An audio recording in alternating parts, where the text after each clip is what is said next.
What I have in mind today is to explore different ideas of truth. In particular, we're talking today with a very special guest, the first guest of the year for our mini sort of guest speaker from our mini guest speaker list. And he's going to be talking today about myth. Because there's a certain idea about myth, I think, that we get. It's just presume that it's something like fiction. But in order to understand kind of how cultures tell stories, it's not simply a form of mindless entertainment, I want to introduce somebody very special who knows a little bit about this topic. Here he is.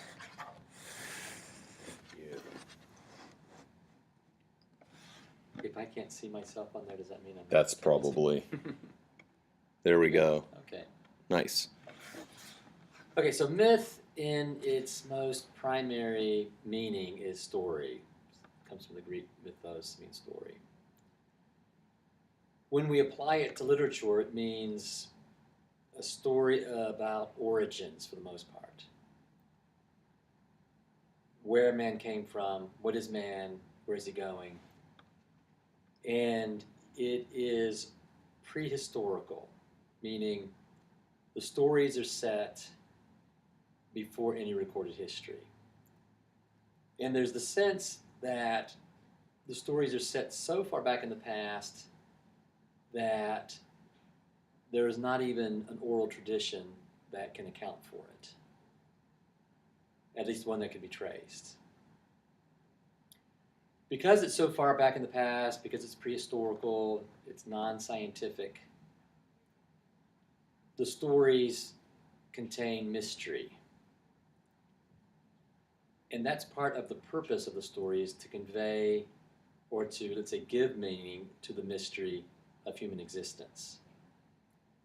Most myths are ancient, therefore, but there have been modern attempts to create myths. The Lord of the Rings and the Silmarillion, for instance, are Tolkien's attempts to create a mythology that is native to English-speaking peoples. He felt that there wasn't a proper myth for the English. Arthur was a... Maybe you should say French. something about who Tolkien is. Some people have kind of forgotten. Tolkien, creator of Lord of the Rings. So right. You've probably seen the movies.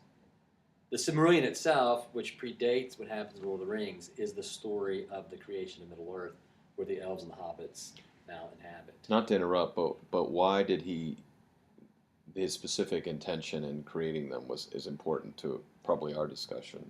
Yeah, there are two reasons for creating the myth of Middle-earth. One is he was developing a language, an artificial language, and he decided he needed someone to speak the language and a place for those people to live, and those are the elves. So he created Middle-earth so that elves had a place to live. That was his first motivation. The secondary motivation was create an explanation of the origin of English people. Again, he looked at the Greeks and the Romans and the Icelanders and the Finnish. These people had origin myths and the English did not. So it's been done in modern times as well. I would say that most readers of Lord of the Rings don't necessarily interpret it that way, but for him, it was a myth for the English people. But he felt a specific way about people's misunderstanding of myth itself. What was he trying to correct? Right. He had a disagreement with C.S. Lewis before C.S. Lewis became a Christian, and C.S. Lewis enjoyed myths because they were beautiful, but he thought they were lies. He called them lies. And Tolkien's point was that they weren't lies, they were conveying a truth that was non-scientific. And that truth is conveyed through symbol and metaphor. In fact, Tolkien believed that all language in the end was a kind of metaphor or allegory when you get to the very depths of the language. So Lewis eventually became convinced of that and he wrote his own mythology in the Narnia series.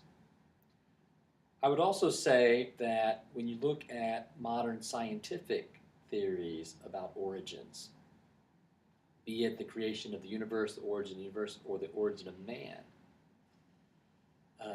when they take on a narrative structure, they take on the characteristics of myth. So when we are trying to recreate the origin of man through evolution, and there's a Lucy perhaps, or some first mother or first father, however it's conceived, when it takes on, well, it has two qualities. One, it's narrative, and the second is it's prehistory.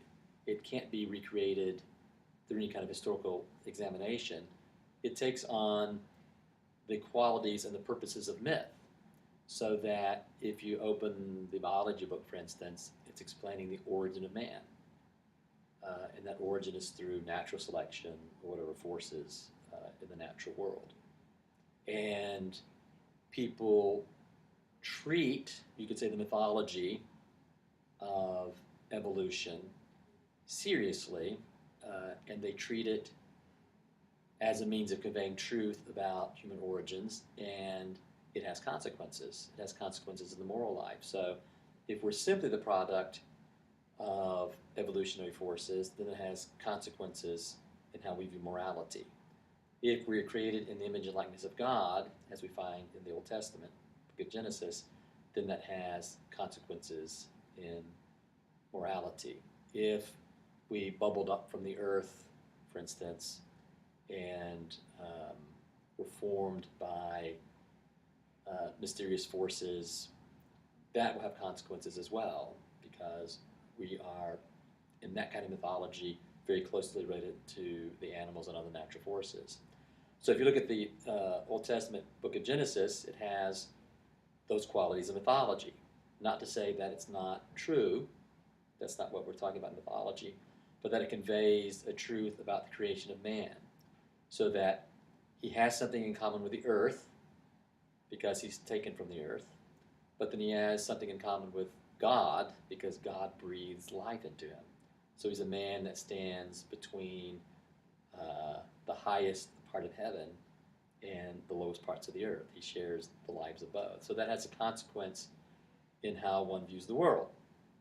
So for instance, if the world is created good, which is what we're told in Genesis, and man comes from the earth, then man is good.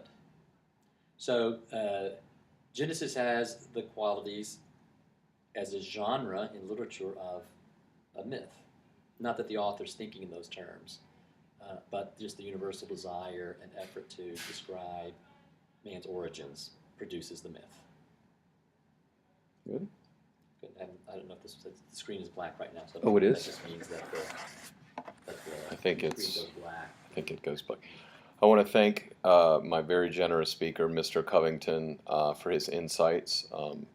Hopefully, I was asked a few questions to sort of get his thoughts on particularly Tolkien and his idea that myth was conveying a truth, but not just, not a scientific truth. So I thank him for his insights, and hopefully we'll get another chance to hear from you again, Mr. Covington.